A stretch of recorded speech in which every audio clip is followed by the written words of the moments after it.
Hey, brand builder, Rory Vaden here. Thank you so much for taking the time to check out this interview. As always, it's our honor to provide it to you for free. And wanted to let you know there's no big sales pitch or anything coming at the end. However, if you are someone who is looking to build and monetize your personal brand, we would love to talk to you and get to know you a little bit and hear about some of your dreams and visions and share with you a little bit about what we're up to see if we might be a fit. So if you're interested in a free strategy call with someone from our team, we would love to hear from you. You can do that at brandbuildersgroup.com/podcall, brandbuildersgroup.com/podcall. We hope to talk to you soon.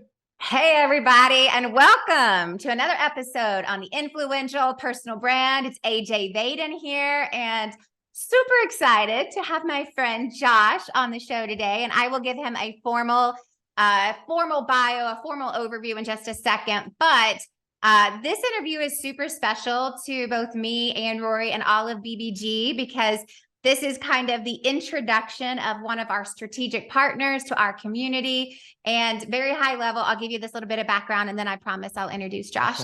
But Josh is the founder and CEO of this awesome company called JUNO that happens to build apps. But that's not where they started, right? It's like they actually have way more technology interface than just this app thing that JUNO does today. But our journey meeting Josh started about 1.5 years ago when Rory and myself decided that we really wanted to have a more interactive, mobile-based component to, the Brand Builders Group community and our content organization, and really just consolidating things into one platform. And so I spent the better part of 8 months pretty much trying out every single free demo that was available out there. Went very far down the line with some platforms that are great if you're looking for that type of thing, with like Passion.io was one. We went Mighty Networks Pro is another we went far down the lines with. We did a lot. And it kind of got down to the wire when I was about to sign on the dotted line with Passion.io. And they revealed to me on this final call that they couldn't do this one thing in our community that was really, really, really, really important to us. And about that time, very serendipitously, very divinely, one of our teammates, Jeremy, said, "Hey, you should check out this company called JUNO." And I was like, "What's JUNO?" Long story short, now almost 8 months later, we are about to go live with our own Brand Builders Group app, the BBG app. That has been totally created with Josh's company, JUNO, and their awesome team. And so I'm just really excited to have this conversation because I also know what it's like to intimately work with your team and know your product very well and be someone who is paying for your services and about to release it to our whole community. And so I'm super excited about it. And two, if you're listening to this, it's not just like I'm going to talk about how awesome it is and how excited I am for our app to come, although I am. I think the conversation that we're going to have today and why you want to stick around for this whole episode and not cut out short because you think you know everything is 3 things. One, we're going to talk about AI, and everybody has questions about AI. How should I use it? Should I be using it? Should I be afraid of it? Should I embrace it? What is it? Right? Regardless of what the questions are, we're going to talk about what are some things you need to know about AI? And then specifically, how can those be used within your community to help you be more effective and efficient? So I think that's a conversation that is worthwhile to stick around for. Number 2 is, do you need an app? Or do you just think you do? Right. So I think we suffered from thinking we needed one until we realized, okay, what can an app do and why do we need it? And also the prepared for the work that it takes to do that. So do you need an app? Yay, nay, or where do you fall in there? And then last but not least, just how do you leverage technology, regardless of an app, but how do you leverage technology to actually deepen the roots within the communities that you're building? So if y'all want to know the answers to any of those things, that's why you should stick around. Now, let me formally introduce to you Josh after a lot of words. So please meet Josh Hotsenpiller. He is the CEO of JUNO. He has over a decade of experience in the tech and connectivity industries, lots in the virtual event space, which I think he should also share some of his background in that, because many of you will know some of the people and platforms that he has worked with. But also as a software engineer, he's worked with people including Estee Lauder, GoPro, HP, United Nations, if you didn't need more renowned brands, I think you're good there. But generally speaking, we chose to go with Juno on our very first call with his team, just to give a testament to who he is and the team he has. And they said, well, just so you know that on every single call, the very first thing we want to do is go over our core values. We want to share with you our core values. And as they were going over our core values, our team was like texting behind the scenes going, did you send them our core values? And I said, I swear I didn't. I've never seen this before. I don't know what they're doing. And their core values almost mimicked our core values to a T. And that's when we knew, like, this is a team that we need to work with. So Josh, welcome to the show. Goodness gracious. Thank you so much for having me. I'm excited to share time and ideas and talk about the power of community and people. Yes. And I know you're probably like, that's the longest intro ever. You could have cut off 4 minutes. However, I do think this is going to be a great conversation. So I'm going to start in reverse order of all of these questions. But before we get into that, can you just give people a little bit of insight of all of this awesome stuff that you've been doing for personal brands and companies behind the scenes? It's like that bio does not do you justice whatsoever in terms of all the things that you've actually done. So help our audience get to know you. Yeah, my bio is kind of over the river and through the woods. Quick bio, grew up the son of a preacher man, was in that world, didn't really know what else to do. I went and got my divinity degree in New York, right outside of New York City, started a church at 23, grew it up to about 1,000 people. Started to feel like, gosh, like what would I do if I wasn't doing this?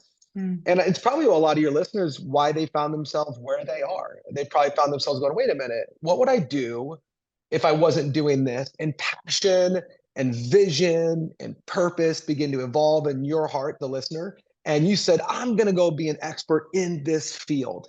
And I'm going to teach people to be great in it. And I'm going to expand this vertical. And for me, it was a similar thing. What would I do if I wasn't a pastor? And maybe you can relate to this as a listener. You grew up with a family that was kind of doing a family business, if you will. Maybe my dad was in lawn care or an engineer or restaurant business, whatever it was. And then maybe you go, wait a minute, maybe that's not my story.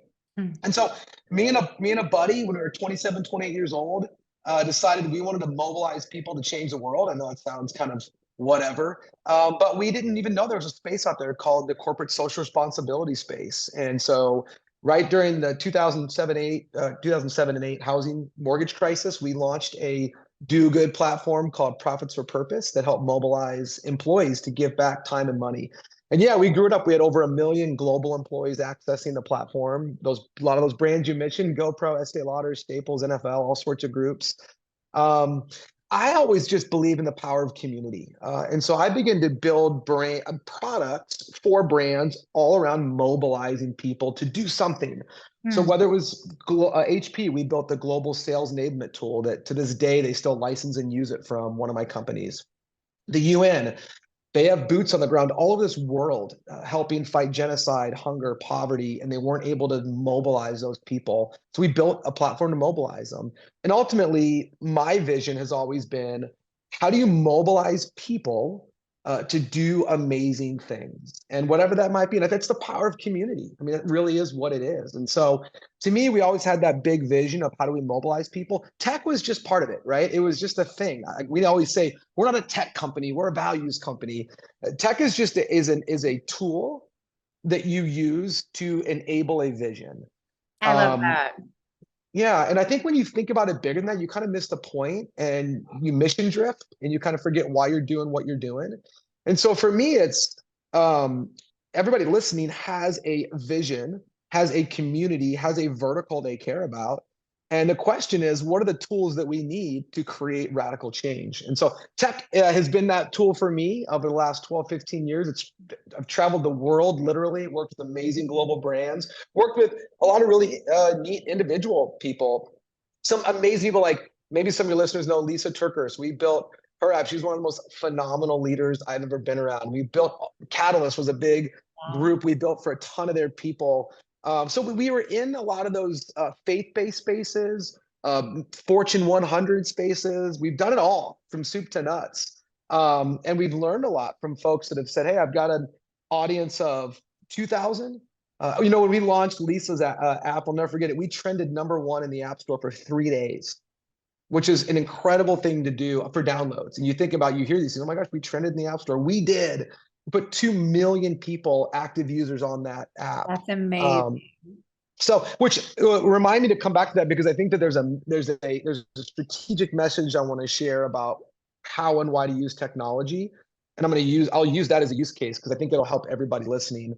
But yeah, we found that technology was a great tool. It was a great utility, which we'll talk about in a minute, to execute a bigger purpose. So that's kind of what's brought me here. I've done TEDx's. I'm a U.S. State Department Global Ambassador for Entrepreneurship.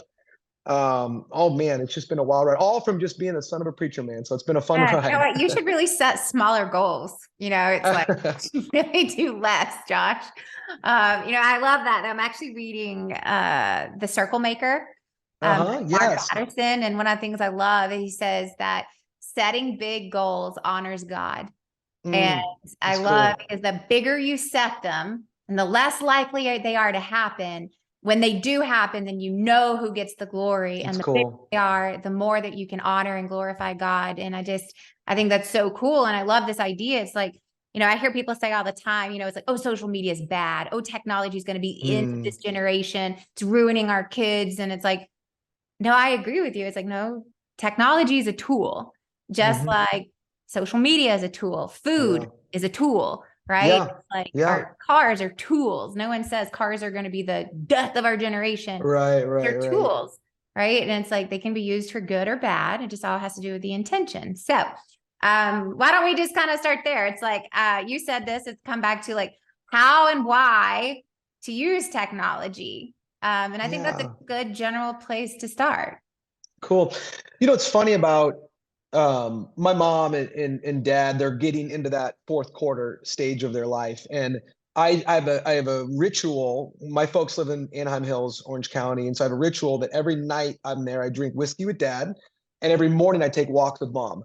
And so that's kind of our thing. So I every single time my mom and I walk 5 miles together, and it's just a matter of time until this world isn't what it used to be. It's falling apart. And I always kind of have to pull her back and say, wait a minute.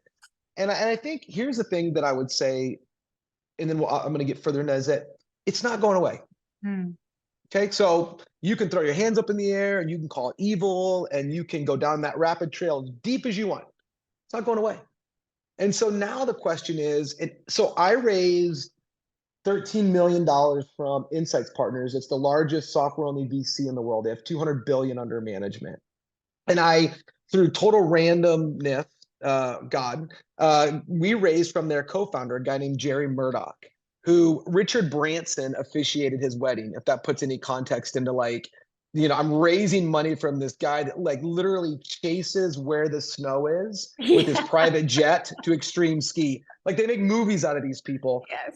And I remember when he was working with me on raising capital, positioning the brand, he kept saying, technology is a utility. It's a utility. The most powerful technology tools are utility. There's something that you can get use out of. And so you think about it, what apps do you use a lot? Well, I use my app, my Maps app. In fact, now it's to the point when I get into my car, it tells me, it goes, you're either going to the Crosby Club, which is where I golf, you're going to Church of RB, that's where our family goes to church, you're going to Starbucks. It knows based on time where it is. Spotify is like, hey, it's Friday. It's your country mix. It's been a long week. Here's some new songs that we think you're going to like. What's happening? Technology is because it's a utility. It's a tool to make something happen and make your life easier. And so when you think about technology, you think about it from a utility standpoint. How is this a utility to help my community do something they already want to do better, faster, more efficiently? I want to drive to this location. This map's going to say, this is how you should get there in the fastest way. I want to listen to music. This app's going to tell me the music I don't even know exists that I'm going to love. That in the fastest way. That's what tech is. It's a utility. And so you think about your community and your audience. So Lisa Turkis, I told you I was going to use her as an example. She's brilliant. She had this idea. She's like, I want to do the first 5. I want to own the first 5 minutes of all of my audience's day. which I love that vision. He's like, I want that time. That's the time I want. And I want to build a product that says in the first 5 minutes of your day, I'm going to help you do what you want to do.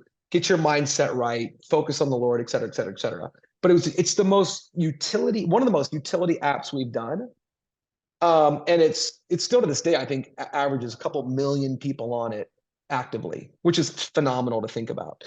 But you got to look at your audience and go, what is it that you're trying to accomplish? And what is the hammer and the nails and the screwdriver and the wrench that you need to do that? Mm-hmm. And if you can think about it that way, you can start to think about utility. And again, do I need an app? I don't know. It's the wrong question to ask. The question is, what does my audience need to accomplish? So good. That's the question. You solve that. Maybe you need an app. Maybe you need an airplane. Maybe, I don't know what you need. But the problem is we always think technology is going to solve the problem. Oh, the problem we haven't even defined. Right? Wise words there, Josh. It's like, that's so true. It's like, I totally agree. It's like often we jump to it because it's what's trendy versus actually going, wait, do I even have a problem this could solve? Do I even have a problem? Don't know, but everyone else is doing it. So I should do it too. And then instead of trying to solve problems, we just jump on bandwagons. And it's just, and all of a sudden we're like, my app sucks, the company sucks, and you're like, do I suck? I mean, who knows? So maybe everybody does, maybe nobody does, maybe we just didn't identify a problem. Yeah, I'll never forget, I was sitting in the CEO's office of I don't know, medium, $500 million company. It wasn't huge, but it was, big enough. And I was sitting in his office and he goes, hey, I'm looking at signing this contract for this app, but I'm staring at this proposal going, I would never use this. And I said, my God, I'd hope not. I'd hope you're too busy to use this. You're not our target audience. Yeah. And he goes, oh my gosh, I never even thought about that. The question is not, would you use this? The question is, would your audience use this? Again, ICP, our ideal customer profile, who is this person? Would they use it? And so when we look at your community, we go, what does your community need? Some of it might need leadership coaching. Some of it might need emotion. I just got off this podcast, AJ, in this group called Happy. It's phenomenal. All they are is a listening for hire company. They're not trained psychologists. You literally at scale, they're creating listeners. I love this. Which I can open this up to our AI conversation in a minute, but I was just on this podcast, these guys out of Manhattan, and they asked me to come on as an exec. How do you listen as an executive? And they go, we're literally scaling listening. And you realize their audience just needs somebody to listen. So it determines the type of app you build, the utility that you use. Is it just audio streaming? Is it video? My audience needs to be heard. Yeah. Well, my audience needs to be leadership coached. My audience needs to understand, new law term, whatever it is. You got to start with that, and not worry about, do I need an app? Worry about your community.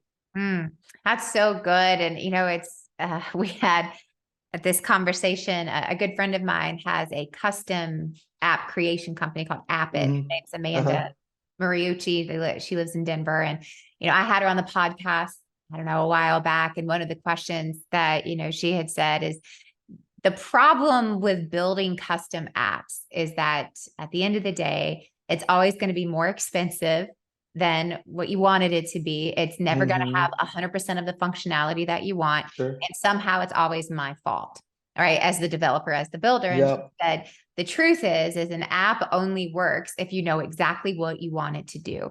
And most people don't. So they spend all the time during creation trying to figure out what should this app do, which is why it's always over budget, it's over time. And at the end of the day, we're like, we got to call it. And then we finish an incomplete project. And she goes, that's often what an app building experience looks like. And it's why we say no. It's like, if you don't know exactly who your audience is, what your business model is, if you can't tell us that in the beginning, then we won't work with you. And that's exactly what you just said. It's not, do I need an app? It's, could an app solve a problem that my audience has? Because I know what the problem is and I know who my audience is. And that's how you grow an audience. I mean, it really is. It's how it's like anything. I mean, let's go back to this listening group. One of the reasons they brought me on, they're like, Josh, how many times do your your people just go, I just want to be heard. I just want to be heard. And I'll tell a great story. When I was, I remember as the rise of millennialism comes into the marketplace, and as an Gen X guy, I'm wired a little bit different than millennials. But I'll never forget this one guy came into my office and he goes, we're talking, and he goes, oh, I got to tell you about this new company I started. One of my employees, in the middle of the day. He says, Josh, you got to tell about this company I started. And I go, yes, tell me. you started a company? And he goes, yeah. So he kind of tells him about it. And I go, when do you work on it? And he goes, oh, all throughout the day. I'm like, so wait a minute. When I'm employing you to run my company, you're starting one, working on yours. And he's like, yeah. And you know what? To this day, Taylor still works with me. Because guess what? Taylor gets his work done. Yeah. And Taylor crushes at his job. And Taylor just has the ability to be amazing. And my point in telling you that story is learning to listen and not defend and not define and not all these things allows you to see a bigger picture and a bigger opportunity. And I think for a lot of us, we probably have lost the discipline of listening to our audience. And we've become so conditioned to tell, especially as thought leaders, right? Like we feel responsible. Like, you're here because I'm a thought leader in a space and I am the one you need to listen to. And so I'm going to make a bunch of crap up and hope it's right. And whatever else. Right. And like, wait a minute, the art of listening is going to educate you on how to lead. Remember, you're being paid to lead, not to talk. And so a huge part of what you can do in leading is listening so that you know how to lead. So I think going back to that from a product standpoint, it's like, hey, what are we trying to do here?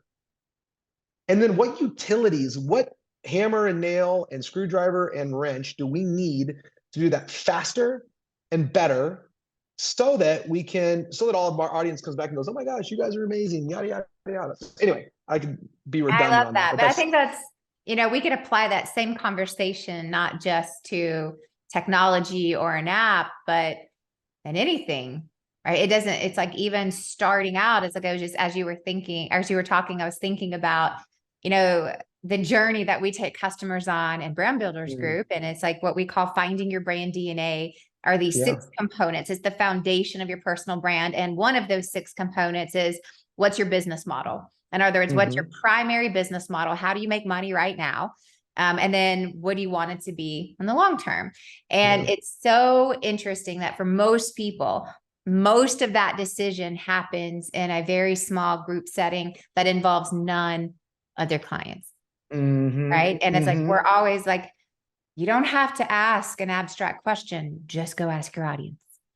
Right. It's just true, go ask who your clients are. Do a focus group. Just call up one of your former customers. Walk this through with them. And it's like, for some reason, I think a lot of us feel like, well, we can't ask our customers. We're the ones who's supposed to know. It's like, oh, no. I don't know where that came from. I'm supposed to know when you're supposed to listen. That's what you're supposed to do. That's what you're supposed to do. You're not supposed to know. You're supposed to listen. Then you'll know. And I'll tell you a story. When I started JUNO, it was in the height of the pandemic. Literally, lockdowns happened here in California in February. By March, we were designing wireframes to go into the virtual world. Why? I had no interest in it. Multiple clients from Michael Hyatt Company to HP to others said, we don't want another platform. We love your community platform. We love your learning platform. We don't want another one. Could you create an all-in-one solution? Could you create a solution where we could do virtual roundup, meetups, et cetera, where we could do online learning credentialing, where we could do community? Could you create that? And I remember I went back to my guys. I was like, guys, the customer is asking us to create an all-in-one solution. We should do it. Now, we're in conversations with a big partnership with a company, and I was talking to their CFO, and they're probably a $500 million company. They're worth multiple billions of dollars. And I said to him, it's interesting. When we got into this, I knew virtual only was going to commoditize and evaporate. And so we needed a more holistic solution. And he sheepishly laughed and said, we bought a company that we watched evaporate from $21 million in revenue to zero. Think about that. $21 million in revenue to zero. Wow. Was I some savant that knew? Did I know that, or did I listen to that? Mm-hmm. I listened. And then all of a sudden everyone's like, you're so smart. You saw where things were going. I was like, they asked. I built it, you know? And so I think it's a great leadership. And this works really well in technology. It works in any business decision you're going to make. Because, oh, I'll throw a bunch of marketing dollars. I'll throw a bunch of tech dollars. I'll put a bunch of R&D dollars. Maybe. Mm-hmm. This conversation is agnostic of variable set. It's a fundamental way of leading your business that says, I'm going to listen, then I'm going to create utility. I love that. I think that's such a good reminder. Like I said, this is not just for technology or apps. It's just building your business, growing your business, leading your team. Listening matters. Surprise, right? I know, shocking. Surprise. Now on that, I loved what you said earlier, and I wrote this down, is, it's like technology really at its best use is helping people do things more efficiently, do them where it's, easier, faster, smarter. And I think that's where this conversation of AI has kind of entered in. And I'm coming off of the heels of spending 2 days with our community here in Nashville. We had one of our quarterly mastermind meetups this past Thursday and Friday. And inevitably, this question always comes up of, are you guys using it? How are you using it? What do you think about it? And it's like, of course I'm using it. It's like, and I love, and I don't remember who told us this, but this was some interview that we had with someone who is smarter than us, who said, technology is only scary when you don't know how it applies to you. Right. So what you need to do as quickly as possible is figure out, how can this help you? And then embrace it. And so it's like, well, of course we're using it. It's like, one, it's because I know all of you are going to ask us, are we using it? And how are we using it? Isn't helpful. But here's what I have found is, like, it is doing exactly what you said. It is helping me be smarter, move faster, and get things done in a more efficient manner. That's right. And that is incredibly helpful and useful, right? So let's go back to what we said. It's not going away. So you can get scared and you can throw your hands up. You can talk about living in an alternate community that doesn't do parallel communities. I hear people talk about this all the time, and I'm like, all the conservatives will live over here and everybody else will live over here. We'll just live in parallel societies. It's not going to happen. Or I'm not going to be on that ranch. I'm not interested in that. I want to live my life. It's not going away. Let's talk about, instead of starting with fear, we're always scared when we can't see the end. Right. And that's really where it is, right? It's like, you could walk down an alley and it's dark and it's super scary. You could walk down an alley in the middle of the day, you don't think anything of it, because you can't see where it's going. And that's where we are right now with AI. We don't know where it's going. And instead of seeing the good of it, the brain is wired to protect itself. And so we are seeing all the bad, right? I was just listening to the president of Microsoft talk about how AI is now mapping against pancreatic cancer, which is the leading death of men. Wow. And it can actually study patterns in your body to know if that's forming, because it's almost impossible to know early stage pancreatic cancer. But AI is being able to do that. Well, that's kind of cool if you're a dad or a grandpa, or you want to live. It's kind of a cool thing. So there's that. Here's the other thing, and I've been saying this to my wife for years ago. Kim, our boys, I have 2 boys, Cruz and Crosby. They're 11 and 13. I said, they are going to have EQs through the roof. Because either that or they're going to be plumbers. Because those are going to be the 2 jobs that the future is going to have. It's going to be working class trade jobs, because you can't machine learn that. Or it's going to be soft skills. And my mind bent this morning. I got asked to be on this executive that listen thing from a big CEO out of Manhattan. So I'm like, yeah, sure, I'll do it, Ben, no problem. I get on, and all of a sudden this guy gets on. He's the CEO of Happy, which is this listening thing. And I'm like, dude, I've been saying for years, future jobs are going to be like professional huggers, listeners, because you automate these tasks. Yeah. What's left? It's the human need. And so if the future was human felt need jobs, well, that's so weird. Yeah, well, guess what? Sitting behind a computer that didn't exist back in the 1800s would have seemed kind of weird. Yeah. So we don't know what the future job world looks like, but like we always reinvent the future of work, and that's how life works. And so I think we look at it and go, wait a minute, if this tool, what it can help us with predictability, with speed to outcome, what it does, it begins to open up our lives to more opportunities and more things that we can do. And so when I look at AI, I go, look, it's not going away. It is going to be a betterment tool. Is it scary? And is there going to be evil actors involved in it? Yeah, there is. Mm-hmm. Yeah, there is. As And so is it with the all internet. other things in life. Yeah. It doesn't go away. I mean, do you remember? I don't remember. I wasn't there, but when the TV came out, I remember my parents saying, and I was raised like very religious, right? So I don't know how many of the folks listening have a religious background or not, but this was how, Satan was finally going to be able to speak to the whole world and introduce the mark of the beast or whatever. But TV, here's how it was: radio first, then TV, and then the internet. And you go, okay, we can doom and gloom till we're dead in the face, or we can understand that how are we going to use these to strengthen our communities, to mobilize our people for the things we care about. And I didn't mean to digress there, but I just mean we can get as scary as we want to get about something, Totally. Or we can flip the light on and say, it's a hallway. It's an alleyway. Yeah, I liken that too. It's like, it does not matter what it is in life. It can be used for good or bad. Relationships and it will be. Are healthy and unhealthy. Food is good and not good. It's real and beneficial. It's like, we can make anything good bad. And honestly, we can make anything bad good. That's right. That is where I had this podcast interview earlier today with a gentleman named Damon West. And I loved what he said. He goes, the future is defined in only one of two ways: fear or faith. Fear is you have these, doom and gloom, like something bad is going to happen. And you're, have all these things associated with that, or it's something's good going to happen. And it's faith. It's just fear or faith. It's good or bad. And I think, when I sit here and think about like some of the perks of technology and AI, and in this particular case, like we chose to build this app with JUNO for two main reasons. It was, we needed to consolidate all of the different platforms into one. And that was something that our community has been saying for years.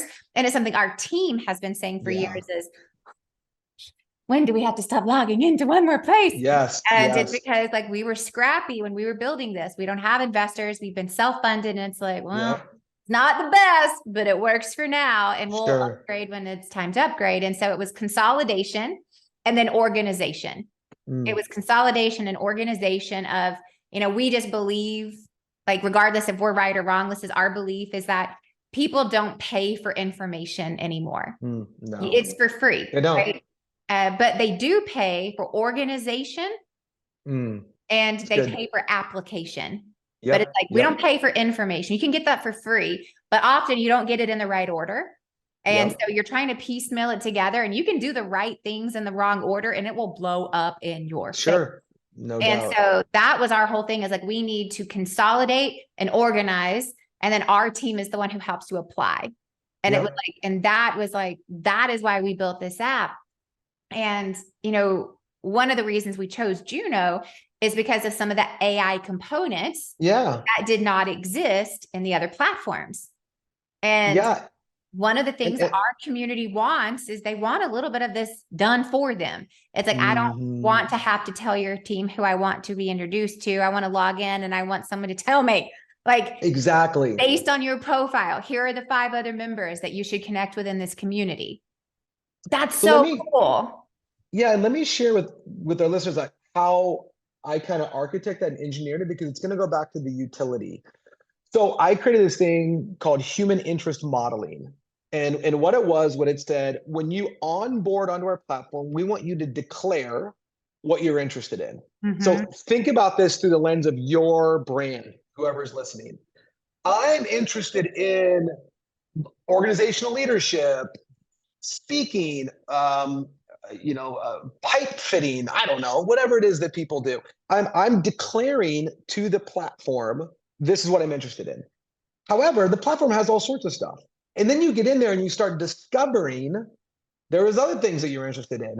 Why is that little search, that little magnifying glass on Instagram? How many of us listen to flip through there? Next thing you know, we're on a rabbit trail of a yacht. And the next thing you know, it's more yachts and it's golf. And next thing you know, if you look at that now, that's a complete profile of what you've discovered that you're interested in, not declared.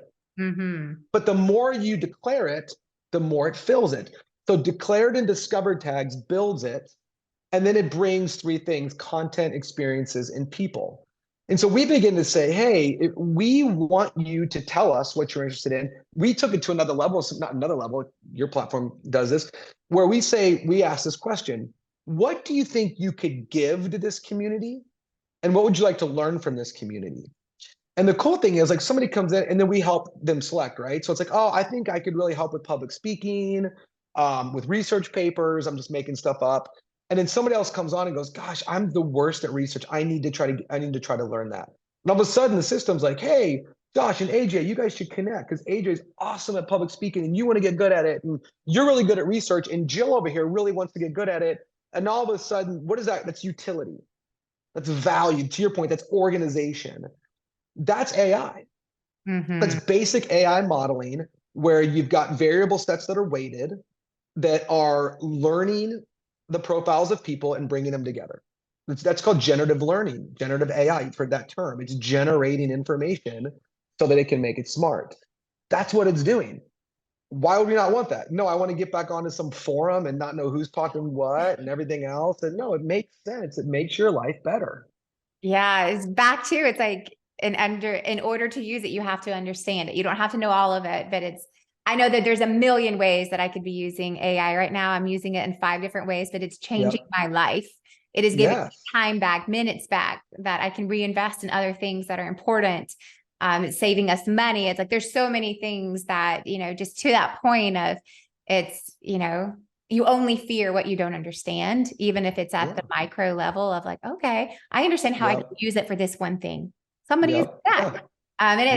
That's very much, this conversation around technology in general and the app. And before I forget, because I know we're almost out of time, if you guys are listening and you're like, okay, I like this technology conversation and I'm curious about this app. And that is something that I do want to explore. I want to tell you guys where to go to learn about JUNO. So you can go to junolive.com. That's their website. So junolive.com.